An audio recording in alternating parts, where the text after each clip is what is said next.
Бүгінгі әңгімеміз бөлек тақырыпта болмақ. Неше түрлі ғажайып құбылыстар, белгісіз бір құбылыстар адамға. Осы дүниеде көзге көрінбейтін заттар енді көрініп қалады. Мен өз басым осы өмірімнің ішінде, қазірде зейнеткерлік жастамын, талай адамдардан естідім сондай ғажайып құбылыстарды. Өмірде болатын.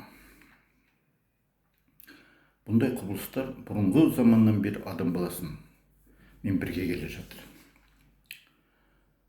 Енді сол бүгінгі әңгімемде перілер туралы айтқым келеді. Сөйлескім келеді. Перілер туралы әңгіме айтқым келеді.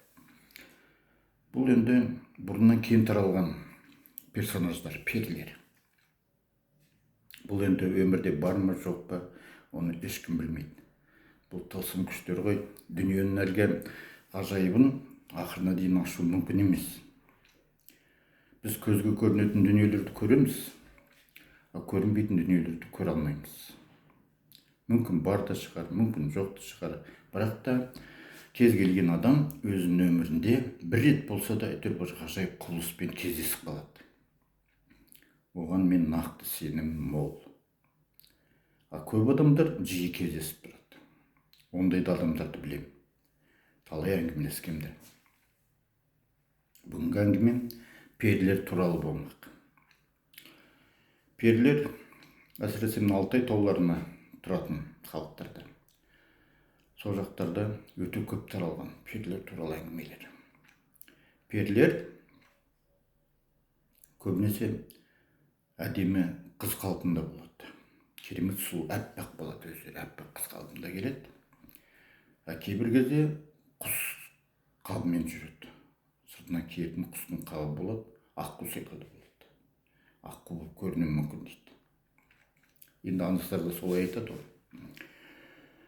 Мысалы, қазақ арасында кең танымал қайраткер Асан Қайғы, сол Асан Қайғы туралы, оның неге атын Қайғы қылып қойды, Қайғы деп атады, соның туралы бір әңгіме бар, аңыз болып болған. Бұрын Асан жас кезінде бір балгер оған айтқан екен дейді. Сен өзің өмірінде мына не сырдың бойынан, не жайық жақтан, не ертіс жақтан өзіне бір өте сұлу адамның қызы емес, бір перінің қызын жолықтырасың. Соны өмір бақи ұмытпайсың деп. Содан кейін айтады, жарайды, уақыт өте келеді, Асан Қайғы елді аралап жүреді, жас жігіт кезі. Содан ертістің бойынан, енді солай оққан мен бір әңгіме. Перінің қызына жолығады. Ол бағана айтып өттім, әлгі аққудың қарымен жүреді, жүзіп суда, не сұлу қыз түрінде жағада болады. Содан танысып, әлгі қызбен бірге өмір сүріп кетеді. Тек қана бір жаман жағы адамша білмейді екен. Адамша сөйлесе алмайды, білмейді, қалғаны бәрі түгел. Саналы тіршілік иесі. Содан екеуі оңтүстік жақта тұрады. Ол кезде Жібек жолы бойында қалалар бәрі оңтүстікте, сауда-саттық орталығы да оңтүстікте, сол Ташкент маңына жақын жерде тұрып жатқан болса керек. Бір күні базар аралап жүреді. Базар аралап жүрсе, заттар алып өзінің неше түрлі, өзінің қоржынына толтырып, бәрін дорбасына салып түгел, иығына артып сөйтіп жүргенде ана қыз күліп жібереді жанындағы әйелі, жұбайы.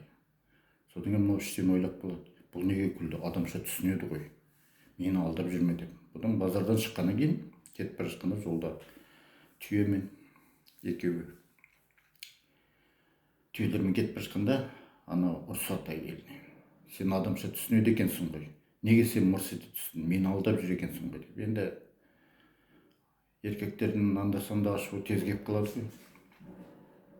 Содан ана әйел қатты ұрысқаннан кейін болмай сөйлеп қоя береді адамша. Жаратушының маған адамша сөйлейтініме әлі уақытым жеткен жоқ еді дейді. Сен мені зорлап сөйлейтін, енді мен саған жоқпын, сен маған жоқсың дейді. Бірақ мен 2 қабатпын, 4 айдан кейін анау тұрған жартастың басына барып, сонда өзінің нәрестемді ал дейді, асырап. Мен перілердің арасына апара алмаймын дейді. сөйтіп кете береді. Сонда айтады, тоқташы дейді, және базарда неге күлдің дейді, заттар алып жатқанда. Жарайды айтайын, онда күлгенім бір адам дейді, барлық заттарды алды да қымбат тағамдарды бәрін, ең аз тұратын, арзан тұратын тұзды алмай кетті. Бәрі тағамның дәмін келтіретін тұз емес пе, соған мырс етіп күлдім дейді. Сөйтіп те ғайып болады перінің қызы. 4 айдан кейін асанқай қалып кетеді, ана жартастан барып. Сол баланы өмір бойы өзінде асырап жеткізеді, атын қояды Жаңылбай деп. Жаңылбай деп ат қояды ол балаға. Содан бастап үнемі қайғырып жүреді екен ойда. Тегі сол перінің қызын ойлап жүрсе керек. Содан Асанқайға атанып кетіпті деген сондай аңыз оқыдым. Ал бүгінгі айтайын дегенім, мына Ханғай тауының шығыс жағында бір қыстақта болған оқиға, және Ақбалық қаласы, Күнгей Алтай жақта бұрын көне Ақбалық қаласы болған. Біздің бабалардың түрік тілді. О заманда түрік-моңғол тайпалар бірге болды. Олар да қалада болды, қыстақта болды. Әсіресе Алтай жақта, оның Ханға жақта, екі жақта қыстақтар да болды, қалашықтар да болды. Ал ортасында жазық далалы жерде де су аз, ол жерде көші-қонды тұрмыс болды түгел. Әйтпесе кейбір тарихшылардың әлгі мүлде қалада болған жоқ, түкте болған жоқ дегені енді ол шындыққа жанаспайды. Сол бір Ханғай тауының шығыс жағында бір қыстақта, үлкен қыстақта Қоршар деген жігіт өсіпті. 20 жасқа келіпті. Әлгі жігіт садақ атудың, найза лақтырудың, сүңгі лақтырудың, қылыш тазудың өте шебер екен. Өзі аң аулап жүреді, жиі аңға шығып, тазысы бар ерткен өзін. Түлкі қуалайды. О жақта енді анда-санда қара түлкілер де келіп қалады, көрінеді ана тайға жақтан. Теріскей жақта тайға қалың орман, сол жақтан қара түлкілер де болады дейді. Анда-санда келіп қалады. Сол өзінің сол қыстағында Алынқұба деген өте сұлу бір қыз болады, сонымен танысады. Екеуі бір-бірін күнде ойлайды, екеуі күнде кезікпесе тұра алмайды. Соған енді бір түлкі ұстап әкелейін деп, қара түлкі жақсы көрген алдында бір-екі рет. Соны алып келейін деп, сыйлайын деп, сөйтіп аңға шығып кетеді. Аңға шықса, Ханғайдың бір бөктерінде түлкі қашады, қара түлкі. Сол қара түлкіні тазысы қуалап кетеді. Тазысының артынан жаяу шығады, атын жерге байлап қойып бір бұтаққа. Содан жаяу шықса, тазысы жоқ, түлкі де жоқ. Жел деген соғып тұр таудың басында. Бек тау емес енді, аласа тау. Бір бөктері ғой. Қараса, анадай жерде бір үңгірде бір нәрсе жылт-жылт етеді. Жақындап келеді. Жақындап келіп қараса, жылтылдаған нәрсе сағым жоғалып кетеді. Үңгірдің аузы тар екен, еңбектеп кірмесе адам кіре алмайды. Соған бетіп еңкейіп қарап отырады. Әлгі сағым бір-екі рет пайда болады. Бір уақытта күлген дыбыс естіледі сыңғырлап.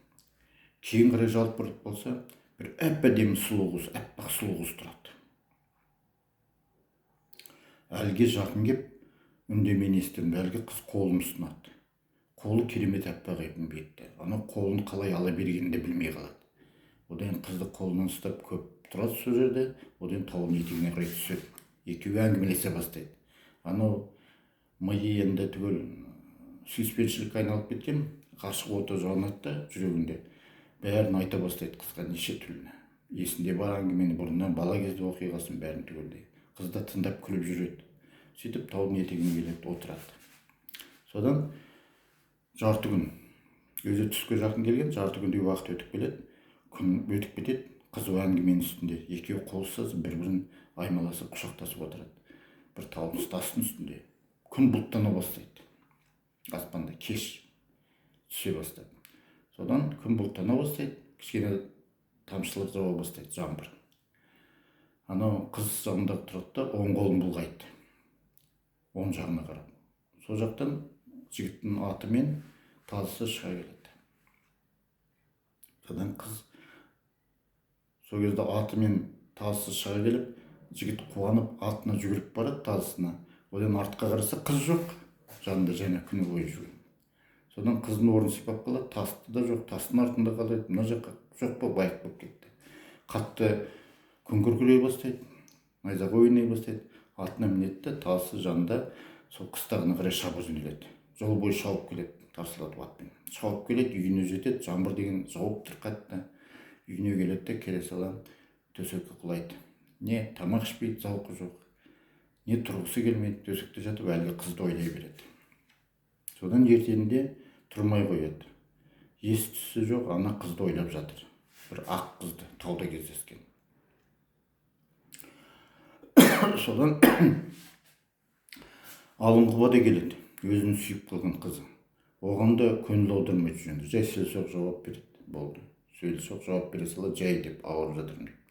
Одан әкесі сен не істерін білмейді де, бір қара бақсы деген бақсы бар екен, қобызбен ойнап, жындармен сөйлесетін. Соны шақырады. Түстен кейін. Әлгі қобызбен ойнап, жындармен сөйлесіп болғаннан кейін терін сүртіп отырды да, басын шайқап отырып айтады.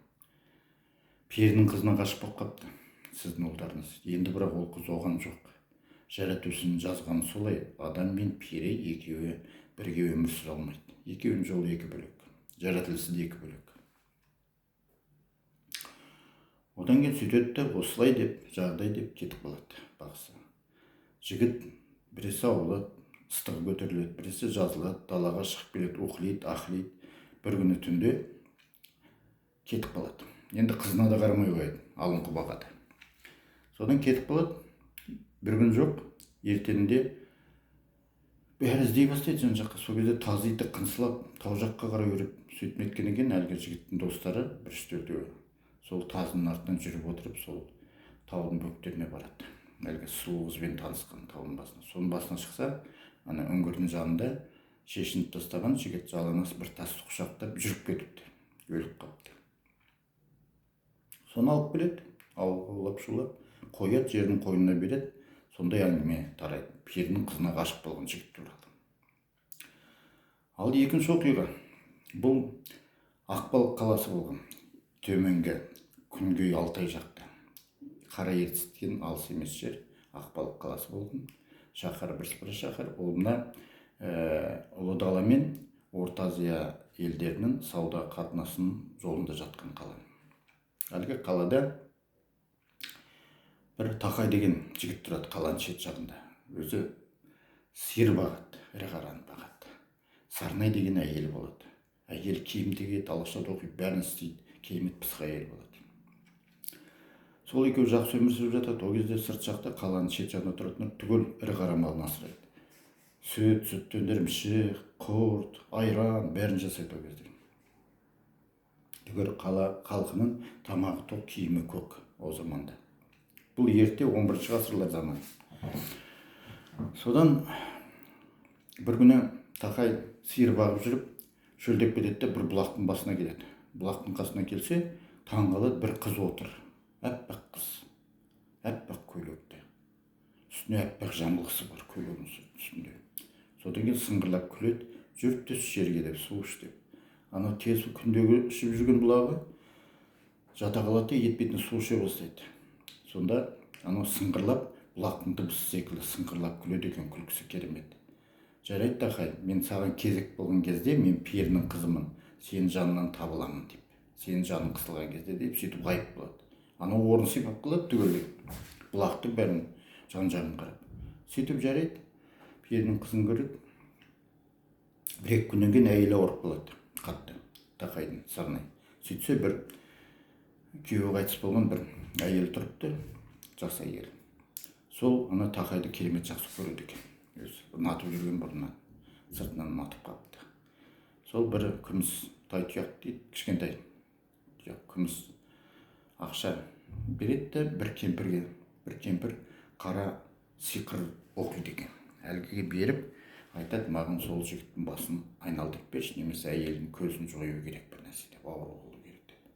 Содан анау бір қуыршақты тоқиды да, кемпір оған дұға оқып, қара дұға оқып, сол әйелге береді. Айтады, мынаны соның үйіне апарып таста дейді, Сарнайдың үйіне. Сарнай ғой енді Тақайдың әйелін аты. Содан жарайды деп оны алады, өзінің ақшасын алады кемпір. Соны ертеңінде жай бір нәрсе сұрап, бір нәрсе әкелген болады да, барып әңгімелесіп, сол бір жерге көрінбейтін жерге тығып кетеді. Содан бастап әйел ауыры бастайды Сарнай. Ыстығы көтеріледі, сандырақтай бастайды. демала алмай қалады, кейбір кезде тынысы тарылып. Содан шақырмаған емшілері қалмайды. Ақбалық қаласында емшілер де болады ол кезде, қала болғаннан кейін. Сол неше түрлі келеді, себебін таба алмайды аурудың. Содан түні бойы енді отырады, қысылып бара жатқаннан кейін әйелін керемет жақсы көреді өзі тақай. Бірде түнде жанында отырса, әйелінің қолын ұстап, бір нәрсе жарқырайды артынан, сезіп тұр. Жалт қараса, әлгі аласа бойлы аппақ қыз. Міне мен келдім дейді, көмектесуге дейді. Сөйтеді де әлі келеді де Сарнайдың жанына келіп кеудесіне қолын төсейді. Қолдары қандай аппақ, керемет ақ екен, перінің қызы. Сөйтіп алады да, анау қатты тыныс алысы түзеледі де, әйелі қалың ұйқыға кетеді. Енді болды дейді, енді жазылады дейді. Сөйтеді де, мен перінің қызымын ғой дейді. Маған жаратушы адам баласының біреуіне жақсылық жасау үшін жіберген дейді. Сөйтіп те ғайып болып кетеді лезде. Олар тез жоғалып кетеді ғой пердің қызы. Ғайып болады аяқ астынан. Аяқ астынан пайда болады.